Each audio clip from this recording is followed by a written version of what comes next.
క్రైస్తీలా మన ప్రభువును లోకరక్షకుడైన యేసుక్రీస్తు నామమున మీ అందరికీ నా యొక్క ప్రత్యేక వందనములు. ఈ ఉదయకాల సమయమున దేవుడు మనకిస్తున్నటువంటి వాగ్దానమును చదువుకుందాం. యెహెజ్కేలు గ్రంథము 34వ అధ్యాయము 16వ వచనము. తప్పిపోయిన దానిని నేను వెదకుదును, తోలివేసిన దానిని మరలా తోలుకుని వచ్చెదను, గాయపడిన దానికి కట్టుదును. ఆమేన్. దేవునికే మహిమ కలుగును గాక. ఈ ఉదయకాల సమయమున దేవాతి దేవుడు ఈ యొక్క వాగ్దానము ద్వారా మనందరితో మాట్లాడుతూ ఉన్నారు. ఈ యొక్క వాక్యమును మనం జ్ఞాపకం చేసుకుంటే, తప్పిపోయిన దానిని నేను వెదకుదును, తోలివేసిన దానిని మరలా తోలుకుని వచ్చేదను, గాయపడిన దానికి కట్టుదును అని దేవుడు మాట్లాడుతూ ఉన్నారు. నీవు ఈరోజు గాయపరచబడిన స్థితిలో ఉన్నావా? నీ హృదయం అంతా కూడా గాయపరచబడిందేమో. శారీరకంగా గాయమైనా మర్చిపోతూ ఉంటారు.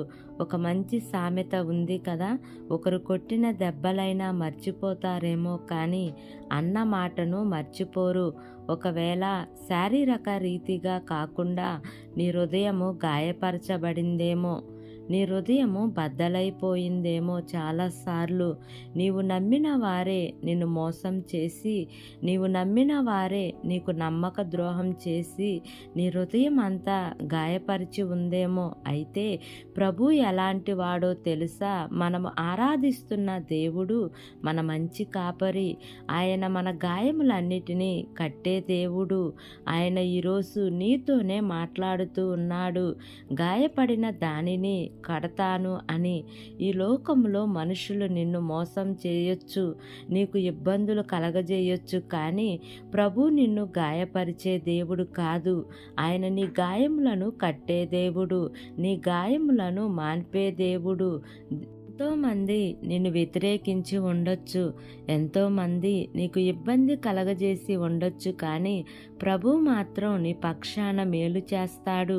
నీ పక్షాన ప్రభు క్షేమమును అనుగ్రహించి నీకు బలమైన గొప్ప కార్యములు జరిగిస్తారు. కాబట్టి ఈ వాగ్దానమును నమ్మి ఈ వాగ్దానం ప్రకారంగా జీవిద్దాం. దేవుడి వాగ్దానము మనందరి జీవితములలో నెరవేర్చబడును గాక. ఆమేన్. ప్రార్థన చేసుకుందాం. ప్రేమ కలిగిన యేసయ్యా, కృప కలిగిన దేవానికి వందనాలు తండ్రి. నీకు స్తోత్రములు ప్రభా. ఇంతవరకు నీ కృపలో మమ్మల్ని కాచి కాపాడిన విధానాన్ని బట్టి నీకు వందనాలు తండ్రి. ఈ ఉదయకాల సమయమున మీరు మాకు ఇచ్చినటువంటి ఇటు వాగ్దానాన్ని బట్టి నీకు వందనాలు ప్రభా. ఈ వాగ్దానం ప్రకారంగా వింటున్న ప్రతి ఒక్క బిడ్డ జీవించే కృపను దయచేయమని అడుగుచున్నాను తండ్రి. బలహీనంగా ఉన్న బిడ్డలను జ్ఞాపకం చేసుకోండియా, వారికి మంచి ఆరోగ్యముని దయచేయండి అయ్యా. చదువుకుంటున్న బిడ్డలను జ్ఞాపకం చేసుకోండి యేసయ్యా.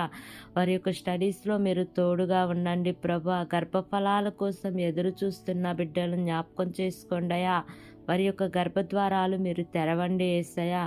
గర్భవతులుగా ఉన్న బిడ్డలను జ్ఞాపకం చేసుకోండి అయ్యా. సుఖమైన ప్రసవాన్ని మీరు వారికి అనుగ్రహించండి అయ్యా. వివాహాల కోసం ఎదురు చూస్తున్న బిడ్డలను జ్ఞాపకం చేసుకోండి అయ్యా. వారికి చక్కటి వధూవరులను మీరు జతపరచమని మిమ్మల్ని వేడుకుంటున్నాను ప్రభా. మా దేశాన్ని, దేశ ప్రజలను, దేశంను పరిపాలిస్తున్న ప్రతి అధికారుల కుటుంబాలను మీరు జ్ఞాపకం చేసుకోండి అయ్యా. వారి యొక్క ప్రయాణాల్లో క్షేమాన్ని ఇవ్వండి తండ్రి. వారు ఏ పని చేశారనో మీ యొక్క సఫలతను నీ ప్రియబిడ్డలకు తోడుగా ఉంచమని అడుగుచున్నాను దేవా. నా యొక్క ప్రార్థన ఆలకించి అంగీకరించమని నజరేయుడైన యేసు అతి పరిశుద్ధ నామమున అడిగి వేడుకునే పొంది ఉన్నాము తండ్రి. Amen, amen, amen. Praise the Lord. God bless you all.